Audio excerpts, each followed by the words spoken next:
ಅಂದರೆ ಷಟ್ಚಕ್ರಗಳು ಅಂದರೆ ನಮ್ಮ ದೇಹದಲ್ಲಿ ಏನು ಚಕ್ರಗಳು ಇದೆ ಅದು ಭ್ರೂಮಧ್ಯ, ಅದು ಹುಬ್ಬುಗಳ ನಡುವೆ ಇರ್ತಕ್ಕಂಥದ್ದು. ಚತುರ್ದಶಾರ ಅಂತ ಅಂದರೆ 4 ಕಡೆಯಲ್ಲಿ ಇರ್ತಕ್ಕಂಥದ್ದು. ಇವುಗಳನ್ನು ನಾವು ಪಾದಗಳು ಅಂತ ಹೇಳ್ತೀವಿ. ಆಧಾರ ಚಕ್ರ ಅದನ್ನು ನಾವು ಏನಂತೀವಿ, ಮೂಲಾಧಾರ ಚಕ್ರ ಅಂತ ನಾವು ಹೇಳ್ತೀವಿ. ಅದು ಸ್ವಾಧಿಷ್ಠಾನ ಚಕ್ರ ಬರುತ್ತೆ. ಈ 1ನೇದು ಮೂಲಾಧಾರ, ಇಲ್ಲಿ ಬ್ರಹ್ಮರಂಧ್ರ ಬರ್ತಕ್ಕಂಥದ್ದು, ತಲೆಯ ಶಿರೋ ಮೇಲೆ ಬರ್ತಕ್ಕಂಥದ್ದು ಬ್ರಹ್ಮರಂಧ್ರ. ಬಿಂದು ಚಕ್ರ ತಲೆ ಮೇಲ್ಭಾಗದಲ್ಲಿರ್ತಕ್ಕಂಥದ್ದು.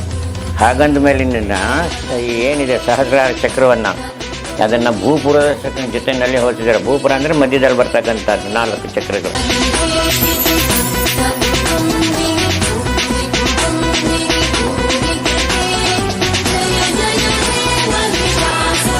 ಲಲಾಟೇಷ್ಟಾರ ಪ್ರಪಂಚ ಅಂದರೆ ಈ ಲಲಾಟ ಅಂದರೆ ಹಣೆ. ಹಣೆಯಲ್ಲಿ 8 ಕೋನಗಳು ಇರುತ್ತೆ. ಭ್ರುವೋರ್ ಮಧ್ಯೆ ದಶಾರಕಂ ಅನ್ನರ್ಥ. ಅದರಲ್ಲಿ ಅಂತರ್ದಶಾರ. ಭ್ರುವೋರ್ ಮಧ್ಯೆ ಅಂತ ಹೇಳಿದ್ರೆ 2 ಹುಬ್ಬುಗಳ ನಡುವೆ ಇರ್ತಕ್ಕಂಥದ್ದು ಅಂದರೆ ಭ್ರೂಮಧ್ಯ. ನಾವು ಹಣೆಯಲ್ಲಿ ಕುಂಕುಮವನ್ನು ಇಡ್ತೀವಿ ಅಂದರೆ ಆಜ್ಞಾಚಕ್ರ, ಅದು ಭ್ರೂಮಧ್ಯ, ಅದು ಹುಬ್ಬುಗಳ ನಡುವೆ ಇರ್ತಕ್ಕಂಥದ್ದು ಅಂತರ್ದಶಾರ. ಬಹಿರ್ದಶಾರ ಅಂತ ಕಂಠೆ ಅಂತ ಹೇಳ್ತೀವಿ. ಬಹಿರ್ದಶಾರಾಮ್ ಕಂಠೆ. ಇದು ಬಹಿರ್ದಶಾರ ಅಂತ ಹೇಳಿದ್ರೆ ಕಂಠದಲ್ಲಿ ಬರ್ತಕ್ಕಂಥದ್ದು, ಈ ನಮ್ಮ ಕಂಠಭಾಗದಲ್ಲಿ. ಇದು ಆಜ್ಞಾಚಕ್ರ ಬೇರೆ, ಹಿಂದೆ ಹೇಳಿದೆ ಬಹಿರ್ದಶಾರ ಅಂತರ್ದಶಾರ 2 ವಿಧ ಇದೆ ಅಂತ ಹೇಳಿ. ಇದರಲ್ಲಿ ಬಹಿರ್ದಶಾರ ಬರ್ತಕ್ಕಂಥದ್ದು ಕಂಠದಲ್ಲಿ ಬರ್ತಕ್ಕಂಥದ್ದು ಅಂದರೆ ನಮ್ಮ ಕತ್ತಿನ ಭಾಗದಲ್ಲಿ ಬರ್ತಕ್ಕಂಥದ್ದು. ಮನ್ವಸ್ತ್ರಂ ಹೃದಯಂ ಅಂದರೆ ಚತುರ್ದಶಾರದಲ್ಲಿ ಬರ್ತಕ್ಕಂಥದ್ದು ಅಂದರೆ ನಮ್ಮ ಹೃದಯ. ಚತುರ್ದಶಾರ ಅಂತ ಅಂದರೆ 4 ಕಡೆಯಲ್ಲಿ ಇರ್ತಕ್ಕಂಥದ್ದು. ನಾಭೋಚ ಪ್ರಪಂಚ. ನಾಭೋಚ ಪ್ರಪಂಚ ಅಂತ ಹೇಳಿದ್ರೆ ನಮ್ಮ ದೇಹದ ಮಧ್ಯಭಾಗದಲ್ಲಿ ಬರ್ತಕ್ಕಂಥದ್ದು ನಾಭಿ ಅಂದರೆ ಹೊಕ್ಕಳು. ಇದರಲ್ಲಿ 8 ದಳಗಳಿರುತ್ತೆ. ಕಟ್ಯ ಷೋಡಶ ಪತ್ರಕಂ. ಕಟ್ಯ ಅಂತಂದರೆ ಸೊಂಟ. ಸೊಂಟದಲ್ಲಿ 16 ದಳಗಳಿರ್ತಕ್ಕಂಥ ಒಂದು ಪದ್ಮ. ಮತ್ತು ವೃತ್ರತ್ರಂಚ ಊರುಭ್ಯಾಮ್. ಊರು ಅಂತ ಹೇಳಿದ್ರೆ ತೊಡೆಗಳು. ಈ ತೊಡೆಗಳಲ್ಲಿ ಏನಂತ ವೃತ್ರತ್ರಯಂಚ, ಅಲ್ಲಿ 3 ವೃತ್ತಗಳು ಕಾಣಿಸುತ್ತೆ ನಮಗೆ. ನಾವು ಯಾವುದೇ ಒಂದು ಶ್ರೀಚಕ್ರವನ್ನು ಭೂಪ್ರಸ್ತಾರವನ್ನು ನೋಡಿದ್ರೆ ನಮಗೆ ಭೂಪ್ರಸ್ಥಾನ ಇದರಲ್ಲಿ ಚತುರ್ದಶಾರದಲ್ಲಿ 4 ಕಡೆ ಬಾಗಿಲುಗಳನ್ನು ನೋಡಿದ ನಂತರದಲ್ಲಿ ನಮಗೆ ಬರ್ತಕ್ಕಂಥದ್ದು 3 ವೃತ್ತಗಳು ಕಾಣಿಸುತ್ತೆ. ಆ 3 ವೃತ್ತಗಳೇ ನಮ್ಮ ತೊಡೆಗಳು. ಮತ್ತು ಪದ್ಭ್ಯಾಂ ಭೂಪುರ ತ್ರಯಂ ಅಂದರೆ ಭೂಪುರ ಅಂದರೆ ಪಾದವು ಅಂದರೆ ಪಾದಗಳಿರ್ತಕ್ಕಂಥದ್ದು. ಭೂಪುರ ಅಂದರೆ ಈ ಶ್ರೀಚಕ್ರದಲ್ಲಿ ಈ ಭೂಪುರಗಳು 4 ಏನಿದೆ 4 ಇವುಗಳನ್ನು ನಾವು ಪಾದಗಳು ಅಂತ ಹೇಳ್ತೀವಿ. ಈ ವೃತ್ತಗಳನ್ನು ನಾವೇನು ಹೇಳ್ತೀವಿ, ಈ 3 ವೃತ್ತಗಳು 3 ಚಕ್ರ ಕಾಣಿಸುತ್ತಲ್ಲ ಇಲ್ಲಿ, ಅದನ್ನು ತೊಡೆ ಅಂತ ಹೇಳ್ತೀವಿ. ನಾಭೋಚ ವಸು ಪ್ರಪಂಚ. 8 ದಳಗಳಿರ್ತಕ್ಕಂಥದ್ದು. ಮೇಲೆ ಬರ್ತಕ್ಕಂಥದ್ದು 8 ದಳ, ಆಮೇಲೆ ಬರ್ತಕ್ಕಂಥದ್ದು ಷೋಡಶ ದಳ. ಈ ರೀತಿಯಾಗಿರ್ತಕ್ಕಂಥದ್ದು ನಮ್ಮ ದೇಹವನ್ನು 9 ಆವರಣಗಳಾಗಿ ವಿಂಗಡಣೆ ಮಾಡಿದ್ದಾರೆ. ಅಂದರೆ ಶ್ರೀಚಕ್ರದಲ್ಲಿ ಇರ್ತಕ್ಕಂಥದ್ದು ಏನೇನು ಆವರಣಗಳಿದೆ ಆ ಎಲ್ಲ ಆವರಣಗಳನ್ನು ಸಹ ನಮ್ಮ ಈ ಮಾನವನ ದೇಹದಲ್ಲಿ ಇದೆ. ಹಾಗಾದರೆ ಏನಪ್ಪ ಇದರಲ್ಲಿ ಯಾವ್ಯಾವುದು ಎಲ್ಲೆಲ್ಲಿ ಏನೇನು ಅಂತ ಹೇಳಿದ್ರೆ, ಮೂಲಾಧಾರಂ ಗುದಸ್ಥಾನಂ ಅಂದರೆ ಷಟ್ಚಕ್ರಗಳು ಅಂತ ನಮ್ಮ ದೇಹದಲ್ಲಿ ಏನು ಚಕ್ರಗಳು ಇದೆ ಅದನ್ನು ಸಹ ಇದರಲ್ಲಿ ಹೇಳಿದ್ದಾನೆ. ಮೂಲಾಧಾರಂಚ ಗುದಸ್ಥಾನಂ. ಗುದಸ್ಥಾನ ಅಂತ ಹೇಳಿದ್ರೆ ಅದು ನಮ್ಮ ಏನಸ್ ಅಂತ ನಾವು ಹೇಳ್ಬೋದು.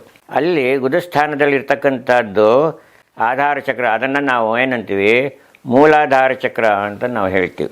ಮೂಲಾಧಾರಂ ಗುದಸ್ಥಾನಂ ಅದು ಆಧಾರ ಚಕ್ರ ಅಂದರೆ ಮೂಲಾಧಾರ ಚಕ್ರ ಗುದಸ್ಥಾನದಲ್ಲಿ ಬರ್ತಕ್ಕಂಥದ್ದು. ಇಲ್ಲಿ ನೋಡಿ ನಂಬರ್ 1 ಅಂತ ಇದೆ, ಇದು ಗುದಸ್ಥಾನ. ಇಲ್ಲಿ ಇರ್ತಕ್ಕಂಥದ್ದು ಮೂಲಾಧಾರ ಚಕ್ರ. ಸ್ವಾಧಿಷ್ಠಾನ ಅಂತ ಮೋಹನಂ ಲಿಂಗಸ್ಥಾನ, ಅದು ಸ್ವಾಧಿಷ್ಠಾನ ಚಕ್ರ. ಇಲ್ಲಿ ಬರ್ತಕ್ಕಂಥದ್ದು ಸ್ವಾಧಿಷ್ಠಾನ ಚಕ್ರ ಬರುತ್ತೆ. ಈ 1ನೇದು ಮೂಲಾಧಾರ ಸ್ಥಾನದ ಚಕ್ರದಿಂದ ಮೇಲಕ್ಕೆ ಬರ್ತಕ್ಕಂಥದ್ದು. 2ನೇದು ಸ್ವಾಧಿಷ್ಠಾನ ಚಕ್ರ ಅಂದರೆ ಲಿಂಗಸ್ಥಾನ ಅಂತ ಹೇಳ್ತೀವಿ ಅದನ್ನು. ನಾಭಿಸ್ತು ಮಣಿಪೂರಾಖ್ಯಾಮ್ ಅಂದರೆ ನಾಭಿಯಲ್ಲಿ ಬರ್ತಕ್ಕಂಥದ್ದು ಮಣಿಪೂರ ಚಕ್ರ. ಇಲ್ಲಿ ನಾಭಿ ಬರುತ್ತೆ. ಇಲ್ಲಿ ಅಂದರೆ ಈ ಮಾನವನ ದೇಹದಲ್ಲಿ ಮಧ್ಯದಲ್ಲಿ ಬರ್ತಕ್ಕಂಥದ್ದೇ ನಾಭಿ. ಅಂದರೆ ನಮ್ಮ ಇಡೀ ಶರೀರವನ್ನು ನಾವು ಅಳತೆ ಮಾಡಿದ್ರೆ ನಾಭಿಯಿಂದ ಶಿರೋವರೆಗೂ ಮತ್ತು ನಾಭಿಯಿಂದ ಪಾದದವರೆಗೂ ನಾವು ಅಳತೆ ಮಾಡಿದ್ರೆ 2 ಈಕ್ವಲ್ ಆಗಿರುತ್ತೆ. ಇದು ಶರೀರದಲ್ಲಿರ್ತಕ್ಕಂಥದ್ದು ಮಧ್ಯಭಾಗ. ಹೃದಯಂಚಾಬ್ಜ ಅನಾಹತಂ ಅಂದರೆ ಹೃದಯ ಭಾಗದಲ್ಲಿ ಬರ್ತಕ್ಕಂತಹದ್ದು ಅನಾಹತ ಚಕ್ರ. ಇದು ಅನಾಹತ ಚಕ್ರ. ತಾಳಮೂಲಂ ವಿಶುದ್ಧಾಖ್ಯಂ ಕಂಠದಲ್ಲಿ ಬರ್ತಕ್ಕಂಥದ್ದು ವಿಶುದ್ಧ ಚಕ್ರ ಆಯಿತು. ಇಲ್ಲಿ ನೀಲಿ ಬಣ್ಣ ಕಾಣಿಸ್ತಾ ಇದೆ ನೋಡಿ, 5ನೇ ಸಂಖ್ಯೆ, ಇದು ವಿಶುದ್ಧ ಚಕ್ರ. ಆಜ್ಞಾಂಚ ನೀಲಾಂಬಜಾಂ, ಭ್ರೂ ಮಧ್ಯದಲ್ಲಿ ಬರ್ತಕ್ಕಂಥದ್ದು ಆಜ್ಞಾಚಕ್ರ. ಅಂದರೆ 2 ಭ್ರೂ ಮಧ್ಯ ಅಂದರೆ ಹುಬ್ಬುಗಳ ನಡುವೆ ಬರ್ತಕ್ಕಂಥದ್ದು ಇಲ್ಲಿ ಇದು ಬರ್ತಕ್ಕಂತಹದ್ದು ಇಲ್ಲಿ ಆಜ್ಞಾಚಕ್ರ. ಇಲ್ಲಿ ಇಡ ಪಿಂಗಳ ಅಂತಕ್ಕಂಥದ್ದು ನಾಡಿ ಬರುತ್ತೆ ಇಲ್ಲಿ, ಇದು ಆಜ್ಞಾಚಕ್ರಕ್ಕೆ ಬರ್ತಕ್ಕಂಥದ್ದು. ಎಲ್ಲದಕ್ಕೂ ಮೇಲೆ ಇರತಕ್ಕಂಥದ್ದು ಸಹಸ್ರಾರ ಚಕ್ರ ಅಂದರೆ ಬ್ರಹ್ಮರಂಧ್ರ. ಇಲ್ಲಿ ಬ್ರಹ್ಮರಂಧ್ರ ಬರ್ತಕ್ಕಂಥದ್ದು ತಲೆಯ ಶಿರೋ ಮೇಲೆ ಬರ್ತಕ್ಕಂಥದ್ದು ಬ್ರಹ್ಮರಂಧ್ರ. ಇದನ್ನೇ ಸಹ ನಾವು ಬಿಂದು ಅಂತ ಹೇಳ್ತೀವಿ. ಅದೇ ರೀತಿಯಲ್ಲಿ ಇದು ಮಾನವ ಶರೀರದಲ್ಲಿ ಬರ್ತಕ್ಕಂಥದ್ದು. ಈ ರೀತಿಯಾಗಿ ಇನ್ನೊಂದನ್ನು ನೋಡಿದ್ರೆ ನೋಡಿ, ಇದರಲ್ಲಿ ಇನ್ನೂ ಸಹ ಅದನ್ನೇ, ಇದು ಮೂಲಾಧಾರ, ಆಮೇಲಿಂದ ಬರ್ತಕ್ಕಂಥದ್ದು ಸ್ವಾಧಿಷ್ಠಾನ, ಮತ್ತು ನಾಭಿಸ್ತು ಮಣಿಭ್ಯಾಮ್ ಪೂರಾಖ್ಯಾಮ್ ಅಂತ ಹೇಳಿದ್ರೆ ಮಣಿಪೂರ ಚಕ್ರ ಬರುತ್ತೆ, ಮತ್ತು ಹೃದಯ ಚಕ್ರ ಬರುತ್ತೆ, ಕಂಠಚಕ್ರ, ಆಜ್ಞಾಚಕ್ರ, ಮತ್ತು ಇಲ್ಲಿ ಬರ್ತಕ್ಕಂಥದ್ದು ಸಹಸ್ರಾರ ಚಕ್ರದಲ್ಲಿ ಬರ್ತಕ್ಕಂಥದ್ದು ಮೇಲೆ ಬಿಂದು ಅಂತ ಹೇಳ್ತೀವಿ. ಇದನ್ನು ನಾವು ಇಲ್ಲಿಂದ ಕೆಳಗಡೆಯಿಂದ ಇಲ್ಲಿಂದ ಮೇಲಿಂದ ನಾವು ಇಲ್ಲಿಂದ ನೋಡಿದರೆ ಈ ಬಿಂದು ಅನ್ನತಕ್ಕಂಥದ್ದು ಮಧ್ಯದಲ್ಲೇ ಕಾಣಿಸುತ್ತೆ. ತಲೆಯಿಂದ ಮೇಲೆ ನೋಡಿದರೆ ನಮ್ಮ ಕೈಕಾಲುಗಳನ್ನು ಅಗಲಿಸಿ ನೋಡಿದ್ರೆ ಹೀಗೆ ಎಲ್ಲದಕ್ಕಂತ ಬರ್ತಕ್ಕಂಥದ್ದು ಮೊದಲನೇದು ಇದು ಬಿಂದು ಚಕ್ರ, ತಲೆ ಮೇಲ್ಭಾಗದಲ್ಲಿರ್ತಕ್ಕಂಥದ್ದು.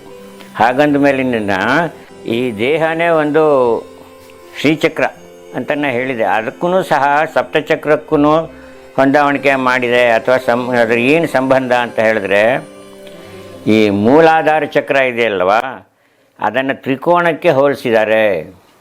ಈ ಮೂಲಾಧಾರ ಚಕ್ರವನ್ನು ತ್ರಿಕೋಣಕ್ಕೆ ಹೊಂದಿಸಿದ್ದಾರೆ. ಮತ್ತು ಸ್ವಾಧಿಷ್ಠಾನ ಚಕ್ರ ಅಂತ ಹೇಳಿದ್ರೆ ಶೇಖರ ಚಕ್ರ ಅಥವಾ ಕೇಚರಿ ಚಕ್ರ ಅಥವಾ ಲಿಂಗಸ್ ಚಕ್ರ ಅಂತ ಏನು ಹೇಳ್ತೀವಿ ನಾವು, ಅದರಲ್ಲಿ 8 ಕೋನಗಳು ಬರುತ್ತೆ. 8 ಕೋನಗಳ ಹೋಲಿಕೆ ಇದೆ ಅದರಲ್ಲಿ. ಮತ್ತು ಮಣಿಪೂರ ಚಕ್ರದಲ್ಲಿ ಅಂತರ್ದಶಾರ ಚಕ್ರ, ಅದರ ಜೊತೆಯಲ್ಲಿ ಮಣಿಪೂರ ಚಕ್ರವನ್ನು ಹೊಂದಿಸಿದ್ದಾರೆ. ನಾಭಿ ಚಕ್ರದಿಂದ ಬರ್ತಕ್ಕಂಥದ್ದು ಮಣಿಪೂರ ಚಕ್ರದಲ್ಲಿ. ಮತ್ತು ಅನಾಹತ ಚಕ್ರವನ್ನು ಬಹಿರ್ದಶಾರಕ್ಕೆ ಹೋಲಿಸಿರೋದು. ಮತ್ತು ವಿಶುದ್ಧ ಚಕ್ರ ಚತುರ್ದಶಾರ, ಮುಂಚೆ ಹೇಳಿದೆ ಬಹಿರ್ದಶಾರ ಚತುರ್ದಶಾರ ಅಂತ 2 ಇದೆ ಅಂತ ನಾನು ಹಿಂದೆ ಹೇಳಿದ್ದೀನಲ್ಲ, ಇದನ್ನು ಇಲ್ಲಿ ಅನಾಹತ ಚಕ್ರದಲ್ಲಿ ಬರ್ತಕ್ಕಂಥದ್ದು ಬಹಿರ್ದಶಾರ, ಮತ್ತು ವಿಶುದ್ಧ ಚಕ್ರ ಬರ್ತಕ್ಕಂತಹದ್ದು ಚತುರ್ದಶಾರ. ಮತ್ತು ಆಜ್ಞಾಚಕ್ರದಲ್ಲಿ ಬರ್ತಕ್ಕಂಥದ್ದು 8 ದಳ ಮತ್ತು 16 ದಳಗಳು ಬರುತ್ತೆ. ಮತ್ತು ಸಹಸ್ರಾರ ಚಕ್ರವನ್ನು ಭೂಪುರ ಚಕ್ರ ಜೊತೆಯಲ್ಲಿ ಹೋಲಿಸಿದ್ದಾರೆ. ಅಂದರೆ ಈ ಏನಿದೆ ಸಹಸ್ರಾರ ಚಕ್ರವನ್ನು ಅದನ್ನು ಭೂಪುರದ ಜೊತೆಯಲ್ಲಿ ಹೋಲಿಸಿದ್ದಾರೆ. ಭೂಪುರ ಅಂದರೆ ಮಧ್ಯದಲ್ಲಿ ಬರ್ತಕ್ಕಂಥದ್ದು 4 ಚಕ್ರಗಳು. ಈ ರೀತಿಯಾಗಿರ್ತಕ್ಕಂಥದ್ದು ನಮ್ಮ ದೇಹದಲ್ಲಿರ್ತಕ್ಕಂತಹದ್ದು ಈ 9 ಚಕ್ರಗಳು. ಇದಕ್ಕೂ ಮತ್ತು ಶ್ರೀಚಕ್ರದಲ್ಲಿ ಬರ್ತಕ್ಕಂಥ 9 ಆವರಣಗಳು, ಅದು ನಮ್ಮ ದೇಹದ ಯಾವ್ಯಾವ ಭಾಗದಲ್ಲಿ ಯಾವ್ಯಾವ ಅಂಗದಲ್ಲಿ ಬರುತ್ತೆ ಅಂತ ಹೇಳಿ ಇದನ್ನು ಹೇಳಿದೆ.